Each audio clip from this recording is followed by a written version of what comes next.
il les soutient, il les défend. Et si nous portons le nom de Christ, nous sommes obligés à refléter le cœur compatissant de Christ. L'amour est pratique. La foi est accompagnée par des actions. Si quelqu'un possède des biens de ce monde, c'est ce que la Bible dit. Si quelqu'un possède les biens de ce monde, et que voyants sont faits dans le besoin, il lui ferme ses entrailles. Comment l'amour de Dieu demeure-t-il en lui? Petits enfants n'aiment pas en parole avec la langue, mais en action et avec vérité.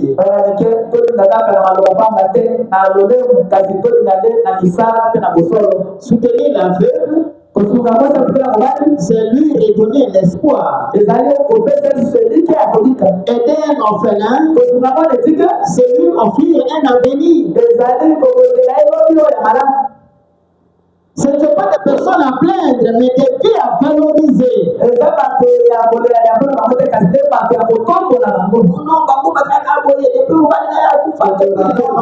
Le Seigneur les aime intensément. Il ne les a pas oubliés.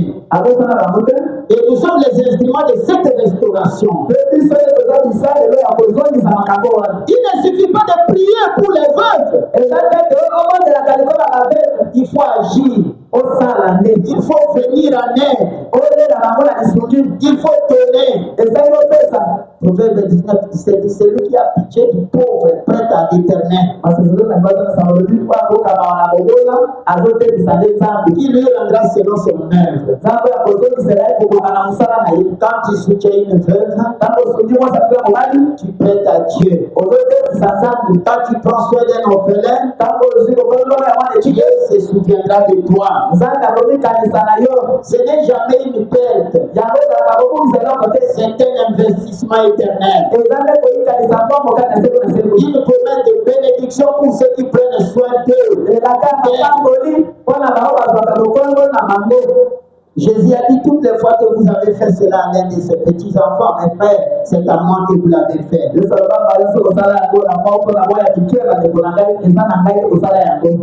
quand nous donnons aux veuves, s'il vous plaît, ce n'est pas un don. Ce ne sont pas des dons. Ce n'est pas de l'assistanat. C'est un culte vivant que nous rendons. Le soutien des faibles n'est pas une option pour l'Église. C'est une obligation spirituelle. Esaïe a dit: apprenez à faire le bien, recherchez la justice, protégez l'opprimé, faites droit à l'orphelin, défendez la veuve.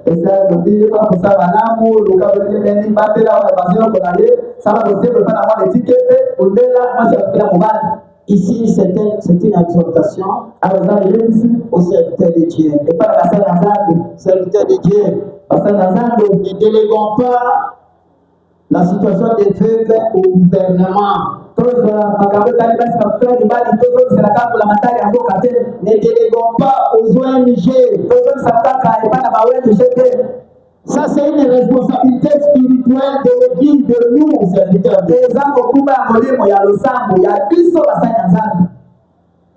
Celui qui a pitié du pauvre près dans l'éternel. Bien-aimés, aujourd'hui, Dieu nous appelle à devenir les agents de sa miséricorde. Ouvrons nos cœurs, ouvrons nos mains. Donnons de notre temps, de nos ressources, de notre amour. Car le culte que Dieu agrée, ce n'est pas les chants bien entonné, mais un amour manifeste. La Bible dit: heureux celui qui s'intéresse aux pauvres. L'Éternel le délivre au jour du malheur. Toutes les fois que vous l'avez fait, à l'aide de ce petit, c'est à moi que vous l'avez fait.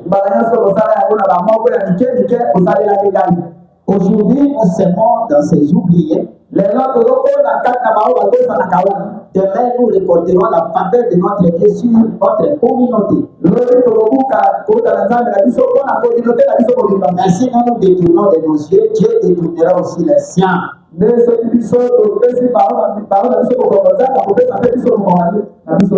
Enfin, frères et sœurs, je vous lance un appel. Engageons-nous, organisons-nous, unissons-nous, pas pour la journée seulement du jubilé, pour un mouvement durable d'amour et de justice. Il y a une différence entre un mouvement et une vision. Un mouvement commence, ça s'arrête. Une vision ira jusqu'à l'éternité. Voilà les quelques mots d'exhortation que je peux donner. Que le Seigneur vous bénisse. Bien. Voilà.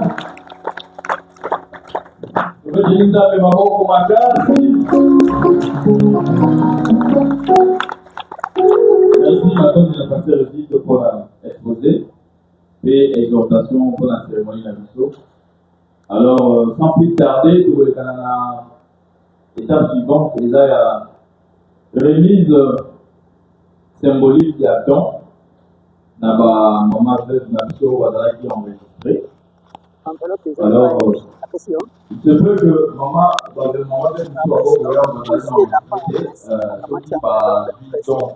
on s'en excuse déjà au début parce que les a juste pour notre bazar qui est enregistré et ils vont passer pour s'enregistrer après. Alors, vous allez la base des données pour recevoir à temps réel ce que vous avez don pour nous payer ça. Donc, procéder à la remise symbolique. Il y a Billy. On a l'administrateur, le président de l'administrateur.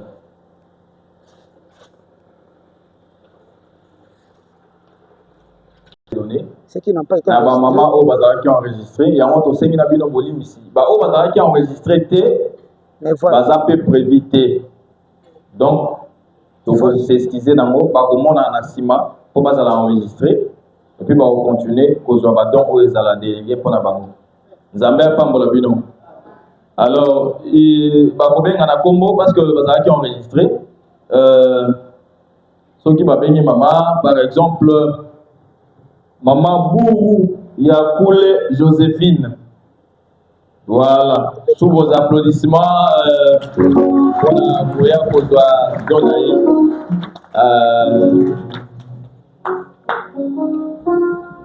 Voilà. Bill, vous cherchez les enveloppes rapidement, vous donnez à maman.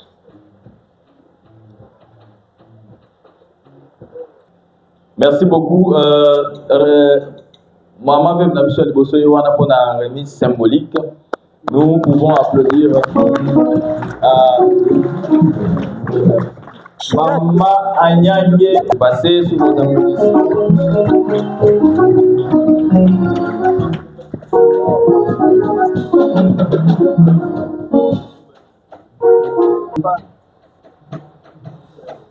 Voilà, en même temps, nous avons la maman Manza Bonge Chantal, ce qu'elle a présente. Maman Manza.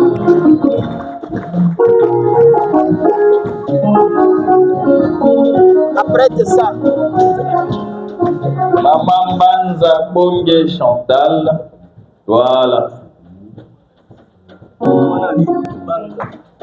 c'est là.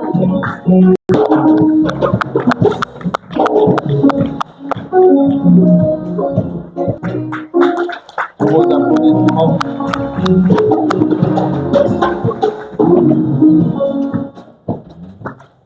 Voilà. Tobengi Mama Fio Pawalago Kunda Marguerite.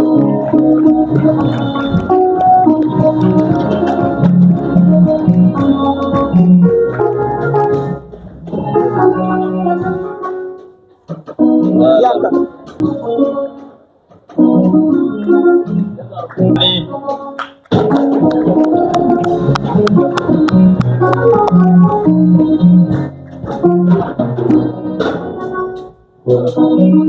Mama Siko.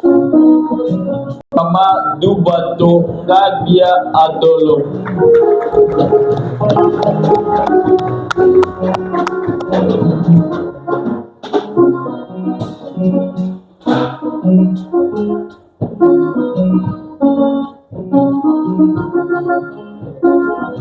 Tobengi Mama Vumbo Kwambi Rosalie.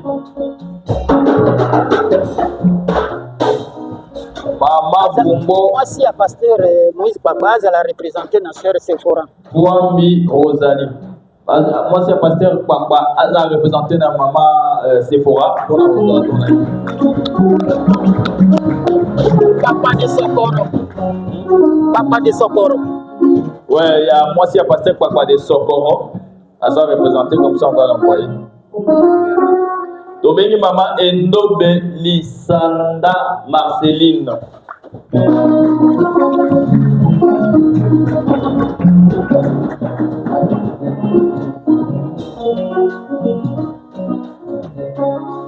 Ça, c'est un doublon. Ah.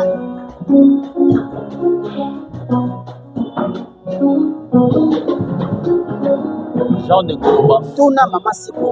Moi, c'est à papa.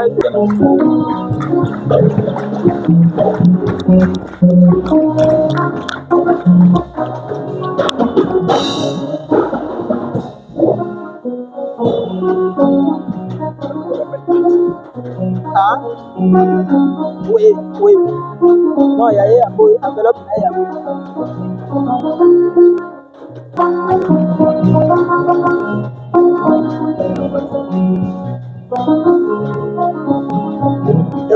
Déjà allé? Hein? Attends.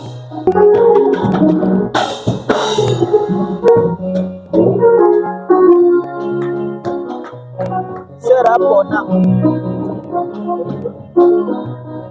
Tobengi maman Temanze Kwadeya Sévérine.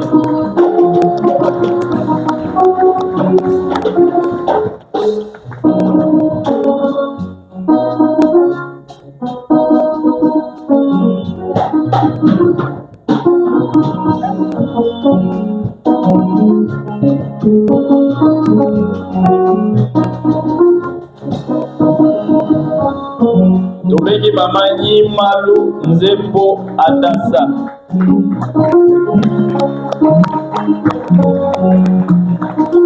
C'est un doublon.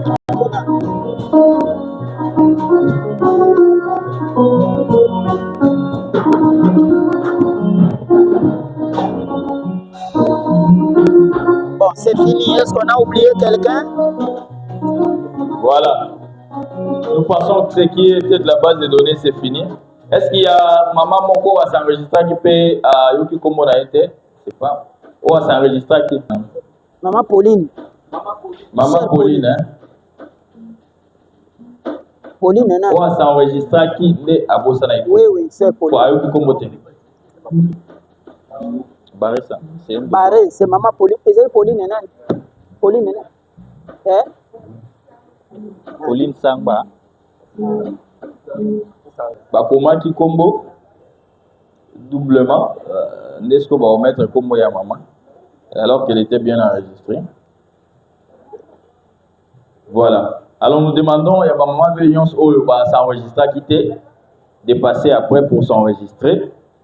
Alors désormais la base de données peut bénéficier na don ya achat comme petit maboko makasi. On devait prendre une maman veuve, c'était quel nom? N'importe. Maman veuve moko Mama Siko. Maman Siko par exemple.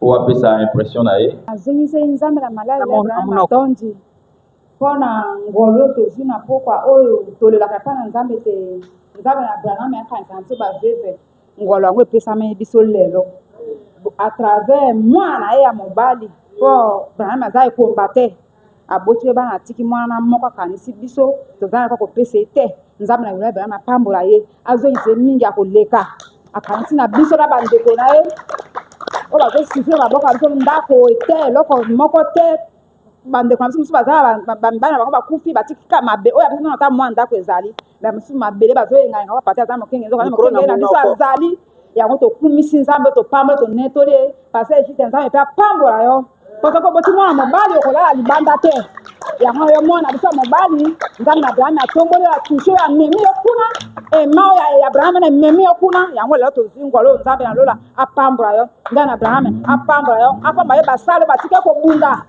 soki bazobunda bakanisaka mpe biso tozala se na etumbelo na bango babosa mpe biso te na lobi boye na komona Yesu Kristo amen.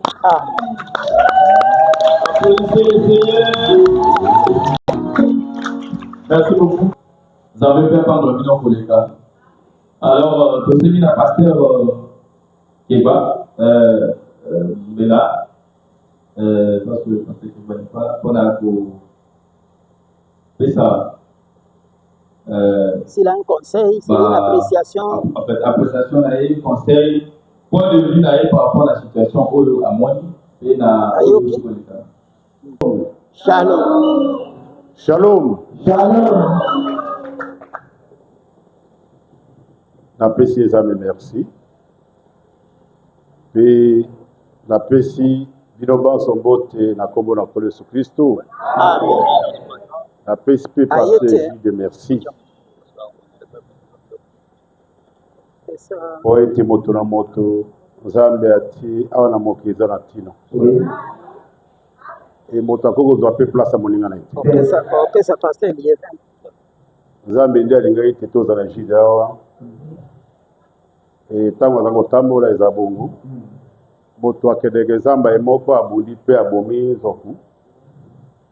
Puis ba moni pe pasteur ba kolia. C'est pourquoi Nzambe apambola pasteur. Amen. Et ça parole de Dieu. Et c'est tout s'occuper na ba vivre na ba orphelin.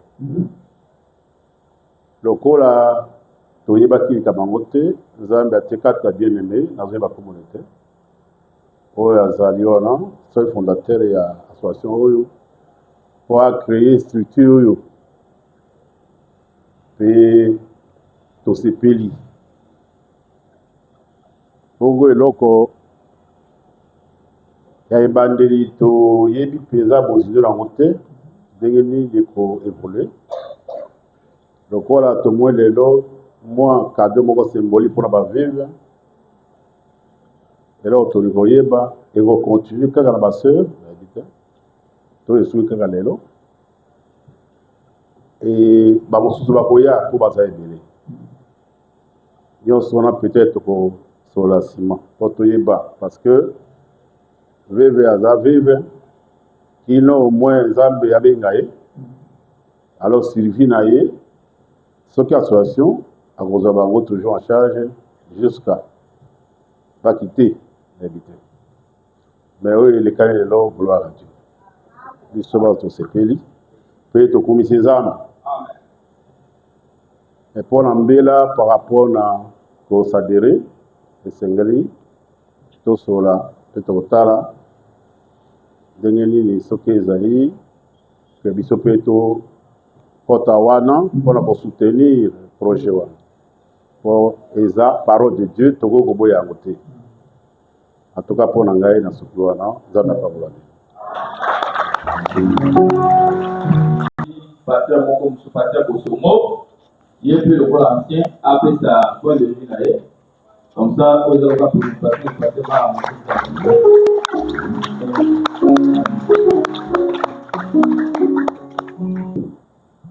Shalom bandeko mibali. Shalom. Shalom bandeko basi. Shalom. Tegete Yahweh Yahuwah El Shaddai apambola bino ebele na kombo na Yeshua amen. Amen. Biso tozali bana ya Elohim oyo bahebele. Elohim wana alobi kati na makomi na ye ete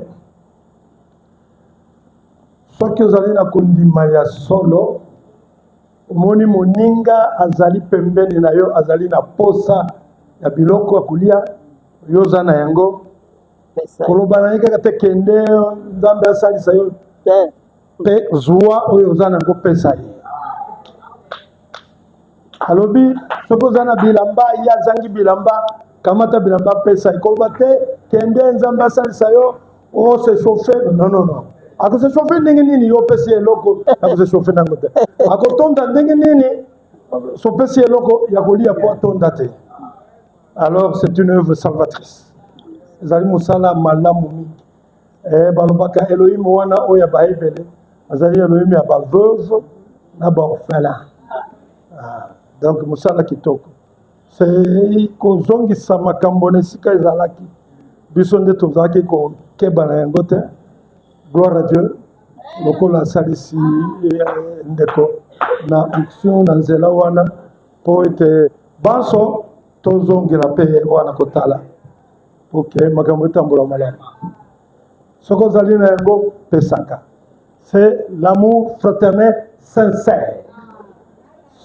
Pierre alobi soki okoki kopetola ame na yo na nzela ya botosi ya vérité alors okozala dans la suite et kobota kati na yo l'amour fraternel sincère. Alors okoluka osalisaka bandiko noki sans que otergiverse alikamwa tigete yawe apambola mosali na ye frère Égypte pe na mosala kitoko oyo amemeli biso po te tokanisaka na bandeko o bazali peme na biso baza na besoin na biso mais parfois bazokoka koloba te. Shalom. Shalom.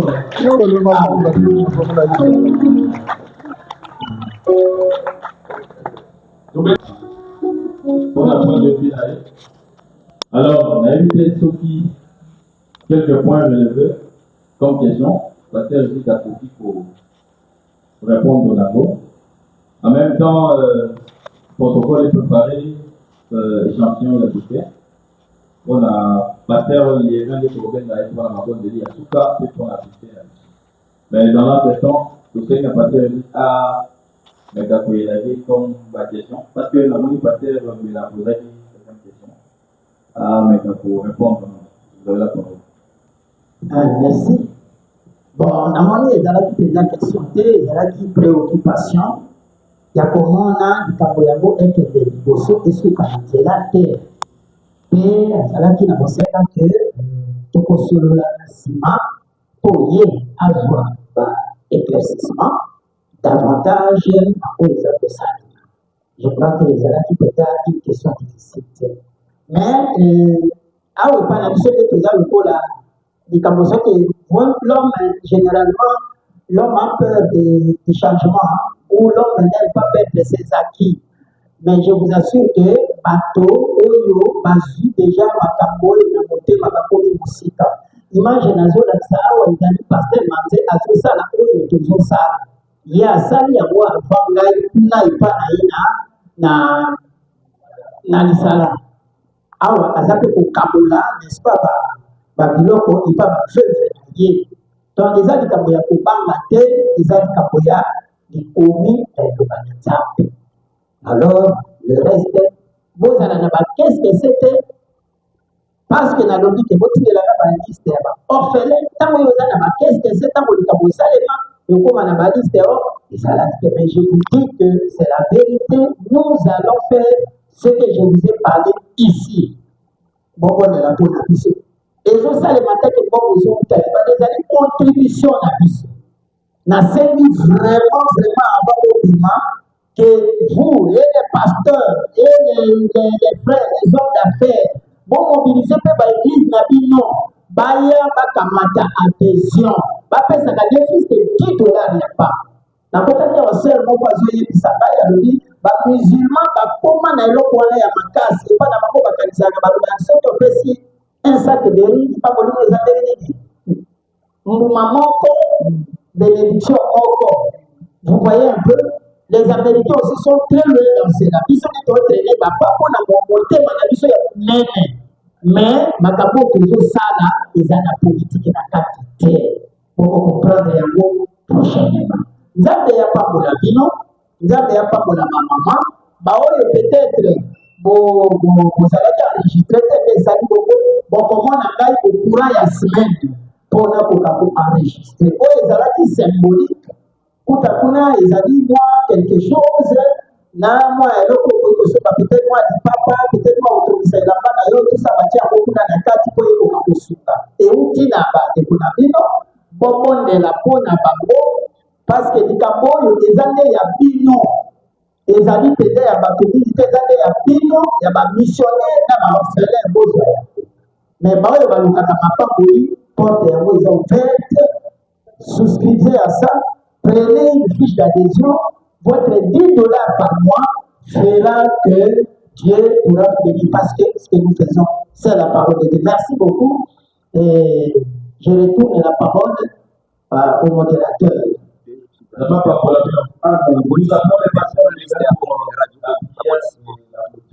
Et en même temps, pour le budget, nous demandons au protocole d'apporter les.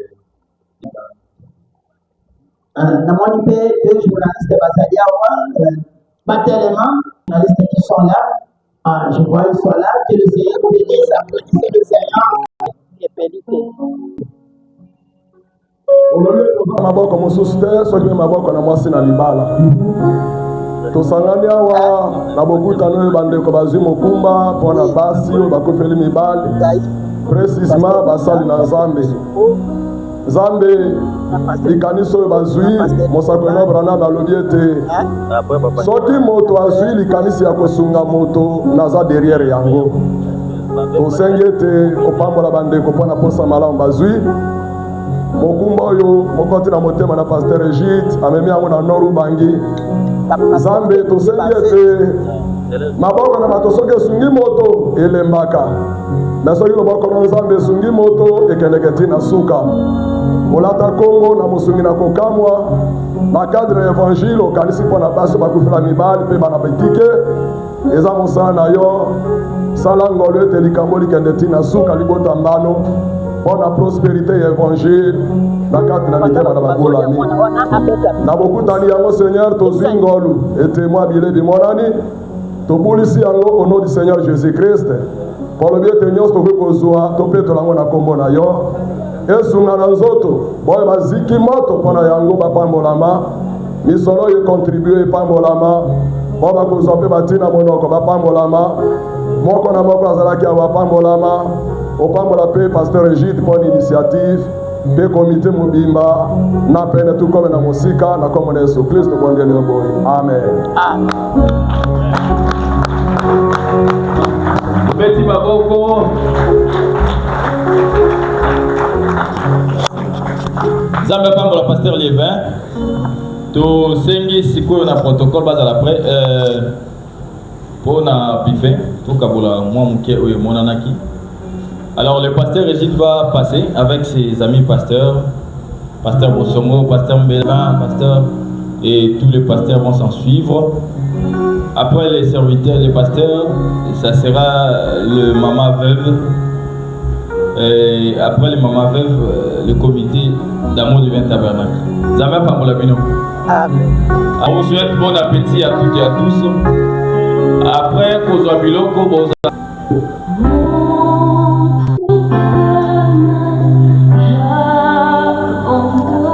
Fallait au Bandaboye. Ah.